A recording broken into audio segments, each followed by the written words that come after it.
বাংলাদেশ জাতীয়তাবাদী যুবদলের গৌরব, ঐতিহ্য, সংগ্রাম ও সাফল্যের ৪৭তম প্রতিষ্ঠাবার্ষিকী উপলক্ষে বাগেরহাটে বর্ণাঢ্য র্যালি অনুষ্ঠিত হয়েছে।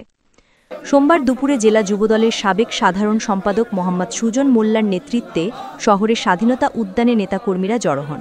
পরে সেখান থেকে একটি বর্ণাঢ্য র্যালি বের হয়ে শহরের প্রধান প্রধান সড়ক প্রদক্ষিণ করে বাগেরহাট প্রেস ক্লাবের সামনে গিয়ে শেষ হয়।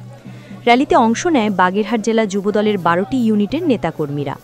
এ সময় উপস্থিত ছিলেন সদর উপজেলা যুবদলের আহ্বায়ক মোহাম্মদ আবুল হাসান, পৌর যুবদলের আহ্বায়ক মোহাম্মদ সুমন পাইক, রামপাল উপজেলা যুবদলের আহ্বায়ক শেখ জিয়াউর রহমান জিয়া, মোংলা উপজেলা যুবদলের আহ্বায়ক মোহাম্মদ সাইফুল ইসলাম, শরণখোলা উপজেলা যুবদলের আহ্বায়ক মোহাম্মদ ইব্রাহিম মোল্লা, মোল্লাহাট উপজেলা যুবদলের আহ্বায়ক মুরাদ চৌধুরী, চিতলমারী উপজেলা যুবদলের আহ্বায়ক জাকারিয়া মিলন, মোরেলগঞ্জ উপজেলা যুবদলের আহ্বায়ক সোহাগ হাওলাদার।